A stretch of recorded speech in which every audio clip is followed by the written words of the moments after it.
Number 10 on our list. The Frostwing is a legendary glider that can be purchased for 1500 V-Bucks when in the item shop, and it's a blue ice dragon with an absolutely massive wingspan. The Royal Dragon is also a legendary skin, and it costs 2000 V-Bucks when in the item shop. Rather than being an actual dragon, it's instead a decorational style dragon. The issue with these gliders is that when deployed, they take up a massive amount of space on the screen. Normally, this wouldn't be too big of an issue, but recently Fortnite has decided to implement an experimental game mechanic called glider redeploy, and it does exactly what it sounds like. Now players have the ability to use their glider when high up into the air. Your glider now will not be used only when dropping from the battle bus. As a result, having gliders that obstruct players' vision can cause a lot of issues. The main one obviously being that it's a lot harder to see enemies, which will put you at a big disadvantage. Another thing to keep in mind is that when you jump off from a higher point in the map, you can quickly glide to other players, and as a result, you're going to want to make sure your glider isn't too large, noticeable, or loud. Enemies may not be able to hear your glider's specific sound effect, but you can, and the noise will make it harder to hear enemies' footsteps, in addition to other enemies nearby your landing location that you may not see. And in Fortnite, there are a lot of loud, large, noticeable gliders in this game, so for safe measure, I'd recommend using the seasonal umbrellas you unlock when you get your first victory royale of each new season. They're really small and make almost no noise. Regardless, any glider that's too big or too noisy will end up making you worse at Fortnite, earning them the number 10 spot on this list. Number 9 on our list. The Shadow Stones spawn in the same areas every single game, which are the areas that were marked by the purple cube before it melted into Loot Lake, and well, this happened.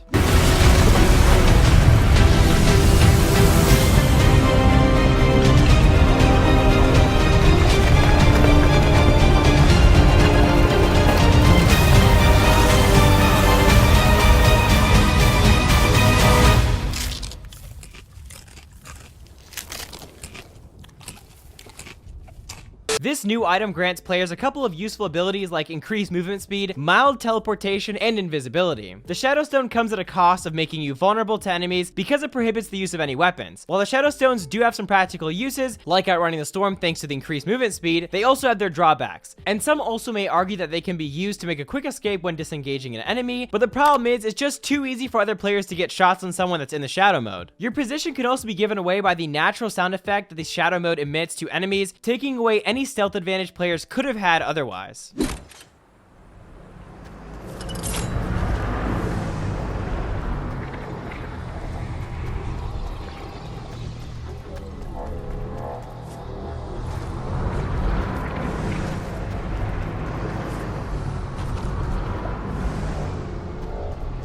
Aside from using the Shadow Stones to get a jump on the storm, the Shadow Stones will put you at a serious disadvantage when put up against a competent player. So don't rely on them to make a quick escape or to pull off something advantageous when fighting another enemy. And for that reason, it landed our number 9 spot on this list. Number 8 in our list. Selecting your pickaxe will heavily impact your game, even if it seems pickaxes are only cosmetic. You're gonna have to use your pickaxe quite a bit since farming is such a big part of Fortnite. Of course, other players cannot hear your pickaxe, but if it's too loud, it's gonna hurt your ability to hear other enemies that are creeping up on you. I can't tell you how often I got snuck up from behind by enemies when I was farming materials and got eliminated. And if you want to avoid that, use a pickaxe that doesn't make a lot of noise. Some of the noisiest pickaxes in the game are the Drumbeat, Razor Edge, Slam Dunk, and the Disco Brawl. You're also going to want to avoid using pickaxes that are a lot bigger than usual. This way, if you're looting, enemies are a lot less likely to notice you. A few larger pickaxes that you're going to want to stay away from are the Drumbeat, the Persuader, the Rescue Paddle, and the Toothpick. Finally, any pickaxes that glow are a no-go. The glow is another thing that can draw some unnecessary attention to you, especially at night in Fortnite, and there's really no point in risking it, especially if you care a lot about wins rather than looking cool. There aren't a lot of glowing pickaxes in the game, so this shouldn't be too hard for you guys to avoid. Regardless, bad pickaxes land the number 8 spot on this list. The next item makes it on our number 7 spot on this list, which came out just a couple days ago, the balloons.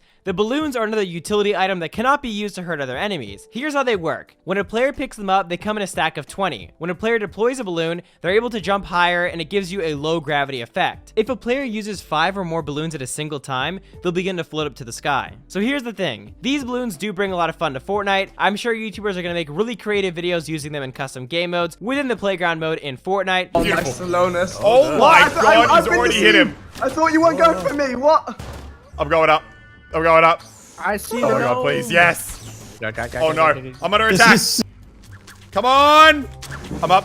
I'm up. Hey, Rifty, how does it feel to losing with a hunting rifle, you loser? I'm doing one more BM. You can't hit this. Oh, But aside from that, in actual practical use on multiplayer, they're very risky to use. The first thing about the balloons is that when a player is using them, they can't use any other weapons, making them completely vulnerable. On top of that, you move very slowly when floating with them, making you really easy to hit. And now that glider redeployment is in the game, it's not like having balloons is necessary to save yourself from falling damage either. The only practical use I can see the balloons having in-game is being used to move around the map a lot quicker. If you decided to use the 5 balloons to float all the way up to the max height of the game, and then deploy your glider from that height, you could move around the map pretty quickly, get away from the storm, enemies, etc. And since you have a stack of 20, you can do this up to 4 times. The drawback I have with that strategy is that it takes a really long time to float all the way up to max height, so you're going to be a sitting duck the entire time. Plus, there's rifts, rift-to-goes, launch pads, shadow stones, grapplers, and all sorts of vehicles all around the map that can help a player move away from the storm or get to enemies or away from enemies. The balloons also do take up an inventory spot as well, so that makes them even less vulnerable. So honestly, I just wouldn't even use them. No matter how you use them, they're just going to put you at a disadvantage, earning the new balloons at the number 7 spot on our list. Next, coming in at the number 6 spot on our list is an item that was added in pretty recently. I'm talking about the Chiller Trap. Here's how it works. Similar to the damage trap, it has to be placed on a wall that belongs to the player that wants to use it. Once placed, it will be activated when any enemy gets nearby it. However, unlike the damage trap, it's unavoidable. It activates much too quickly when triggered, so there's no avoiding it, and like I said, it doesn't damage players directly. What it does is create an opening for you to take out an enemy by putting ice cubes on their feet. These ice cubes make it really hard for your enemy to move properly, causing them to slide around and lose all traction with the ground. While they can still build, it's very easy to outmaneuver somebody that's been hit by the chiller and take them out. Here's the twist though. The chiller trap can also be activated and hit you, which makes it very risky to use. This means if you're using it, you really need to pay attention to where you placed it. Otherwise, you might be the one with the ice cubes on your feet. It's especially bad if you're high up in the air and you hit yourself, because at that point, you're gonna fall off your build and be eliminated. Since this trap doesn't guarantee any damage to the enemy, it makes the risk of using it far greater than the reward,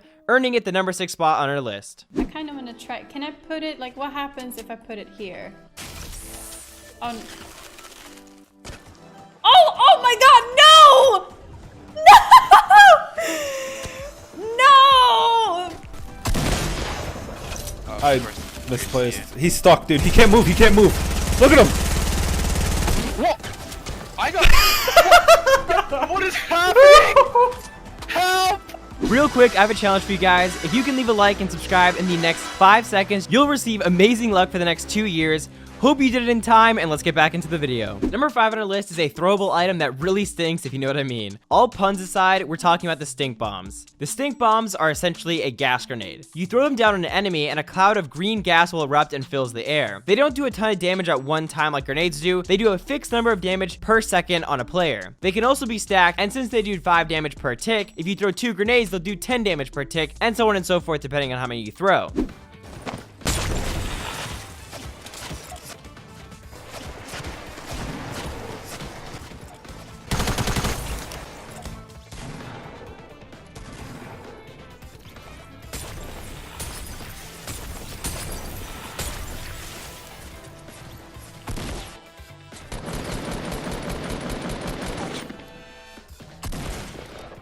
Holy crap. This sounds good in theory, but here's the catch. These grenades can also damage the player that threw them. So if you throw the grenade in the wrong spot or make a teeny mistake, you could damage yourself. In addition, if you're in a hallway or in the middle of a build fight, you'll end up cutting off a direction that you can move. Most of the time, you're not going to do more than 5 damage or 10 damage on an enemy, because most times they'll flee from the scene really quickly, and it's just not going to have enough time to damage them. So in all honesty, it's really more of a wasted inventory spot, in my opinion, earning it the number 5 spot on our list. Number 4 on our list is not something that can be consumed or picked up. In fact, it is a skin.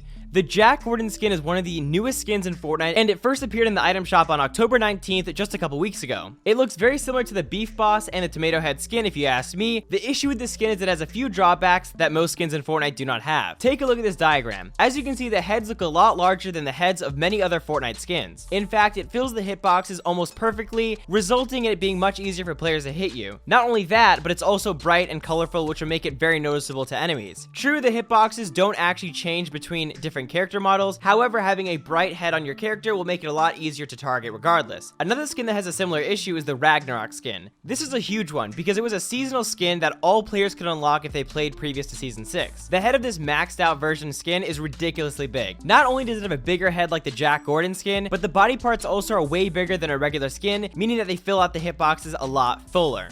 This skin is the biggest offender when it comes to filling hitboxes and makes it harder to survive when playing Fortnite. From now on, try to use skins that appear smaller because it will help confuse enemies as to how large your hitboxes really are, resulting in you winning more games and avoiding more bullets. In conclusion, that is why big skins land the number 4 spot on this list. Next on our list, coming at the number 3 spot, is the minigun. It was added to Fortnite back in Season 3, and at the time, it was unlike anything we'd ever seen before. At that point, all we had was a few ARs, some shotguns, some SMGs, so this was a big step in a new direction. This was our first big weapon besides the RPG, and it can be pretty annoying when you encounter an enemy that has this weapon. The minigun has an unlimited clip size. The way it works is it shoots as many bullets as a player has in their inventory. This sounds nice and all that, but the trade-off for spam is pretty steep. In exchange for a fast fire rate and an infinite magazine, the minigun is extremely inaccurate and does a very small damage per shot. On top of that, it takes a couple seconds to start firing, meaning if you try to pull it out in a one-on-one situation, it gives the enemy a decent window of time to react, which is more than enough time to pull out a shotgun or a submachine gun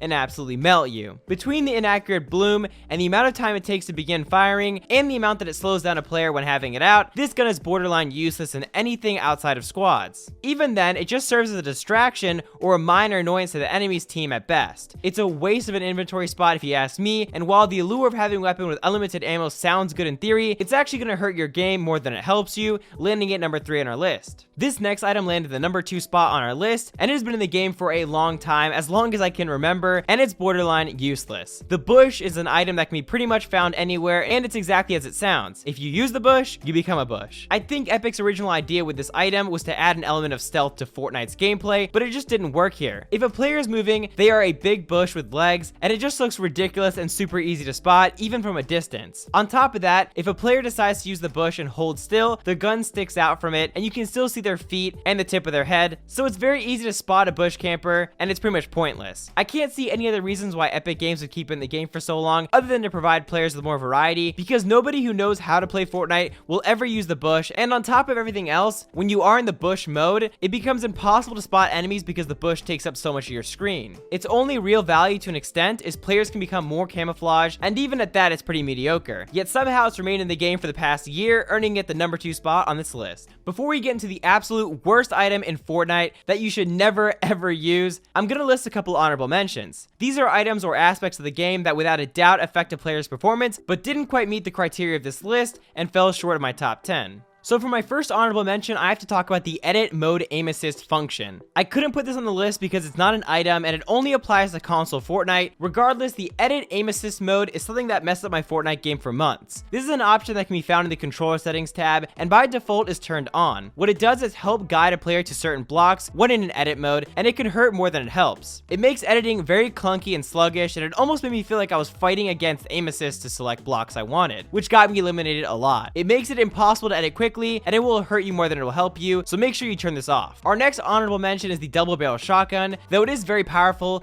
the drawbacks to the power of this weapon are huge. It can only shoot 2 shots before needing to be reloaded for 1, and the other massive drawback is the amount of time it takes to pull out. This means that if you miss or you don't eliminate your enemy in 2 shots, any good player is going to have a lot of time to react and blow you away. In addition, this weapon got patched recently and has even less range and less damage, so those 2 shots just aren't enough these days. But the reason why I couldn't include this weapon on the list is because in the hands of the right player and at the right distances, you can be untouchable with this weapon. However, for 95% of players that are going to use this weapon, it's going to leave you at much more of a disadvantage, and you're much better off using a pump or a heavy shotgun in combination with an SMG than relying on this weapon and the only 2 shots that comes with a clip with little to no range and damage after the most recent patch. At the number 1 spot, we have an item that I guarantee none of you saw coming. Actually, this isn't even an item, rather a group of items. The back bling category is what we're talking about. Fortnite is a third-person shooter, and like any third-person shooter, it's easy to abuse the camera angles in the game. What I mean by this is it's very easy for players to hold an angle where they cannot be seen or shot at while still being able to keep their eyes on an enemy. It's a very viable strategy to use, and the back blings will do nothing but blow your position, and here's how. Any larger backpack or items such as the katanas and the pets project will make you larger cosmetically and easier to spot in close quarter situations, meaning if you're sitting around a corner hiding and trying to use the third-person camera angles to see your enemy, your back bling's gonna end up sticking out, giving away your position. Even though they're a lot of fun and the majority of the community loses their mind over back blings, the truth is you're better off not bothering with them if you don't want to be at a disadvantage. All they do is make it harder for you to hide and give away your position, earning the back blings the number 1 spot on this list. So that's gonna wrap it up for this video. I hope you guys enjoyed the video. If you did, be sure to drop a like and subscribe. Have an amazing day. I'll catch you guys in the next one. I'm out. Peace.